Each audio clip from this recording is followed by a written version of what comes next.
ഇനി നമുക്ക് പൊണ്ണത്തടി എങ്ങനെ പരിഹരിക്കാം എന്ന് പരിശോധിച്ചാലോ. ജീവനെ തന്നെ അപകടത്തിലാക്കുന്നതും കുടുംബത്തിന്റെ സാമ്പത്തിക അടിത്തറ തകർക്കുന്നതുമായ ഒരുപാട് അസുഖങ്ങളുടെ ഒരു മൂലകാരണമാണ് പൊണ്ണത്തടി.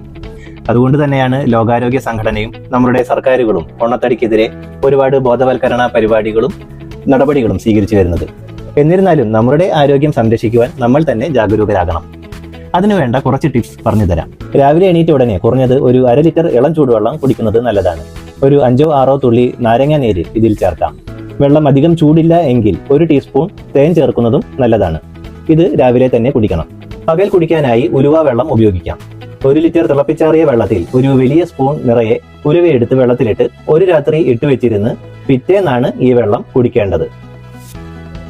ദിവസവും ഒരു അരമണിക്കൂറെങ്കിലും വിയർക്കുന്ന രീതിയിലുള്ള വ്യായാമത്തിൽ ഏർപ്പെടണം. നീന്തലും നല്ലതാണ്. വീട്ടമ്മമാരും കൂടുതൽ ഇരുന്ന് ജോലി ചെയ്യുന്നവരും ഇക്കാര്യം മുടക്കരുത്.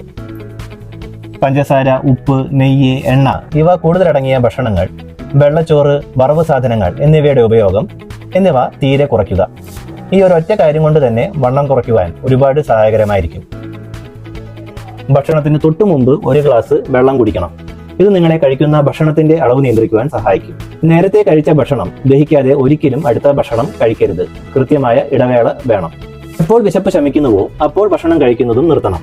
പ്ലേറ്റിൽ ബാക്കിയുള്ള ഭക്ഷണം തീർക്കുവാൻ വേണ്ടിയോ ആരുടെയും നിർബന്ധത്തിന് വഴങ്ങിയോ രുചിയുടെ പ്രലോഭനം കൊണ്ടോ കൂടുതൽ കഴിക്കരുത്. പ്രത്യേകം ഓർക്കുക, അങ്ങനെ കഴിക്കുന്നതെല്ലാം കൊഴുപ്പായി മാറുവാനാണ് പോകുന്നത്. രാത്രി ഭക്ഷണം കഴിയുന്നത്ര ലഘുവും നേരത്തെയും ആക്കുക. വറുത്തുപൊരിച്ച ഭക്ഷണങ്ങൾ രാത്രി ഒരിക്കലും കഴിക്കരുത്. ഇവയല്ലാതെ ആയുർവേദത്തിൽ മരുന്ന് പൊടികൾ ഉപയോഗിച്ച് ചെയ്യുന്ന പ്രത്യേക തരം തിരുമലും, അതായത് ഉദ്വർത്തനം, ഇത് വണ്ണം കുറയ്ക്കുവാൻ വളരെ നല്ലതാണ്. അമിതവണ്ണം പരിഹരിക്കുവാൻ ലക്ഷ്യം വെച്ച് ചെയ്യുന്ന വസ്തികൾ, വമനം, വിരേചനം എന്നിങ്ങനെയുള്ള പഞ്ചകർമ്മ ചികിത്സകളും ഗുണകരമാണ്. പ്രത്യേകം ഓർക്കുക, ആരോഗ്യമാണ് ഏറ്റവും വലിയ സമ്പത്ത്. അത് ശ്രദ്ധയില്ലാതെ വഴിയിൽ കളയരുത്. അതുകൊണ്ട് ഒഴിവാക്കാവുന്ന പ്രശ്നങ്ങൾ നമുക്ക് പരിഹരിക്കുക തന്നെ വേണം. അമിതവണ്ണവും അതുകൊണ്ടുള്ള ബുദ്ധിമുട്ടുകളും പരിഹരിക്കുന്നതിനുള്ള എല്ലാവിധ സഹായങ്ങളും ഞങ്ങളിൽ നിന്ന് പ്രതീക്ഷിക്കാം.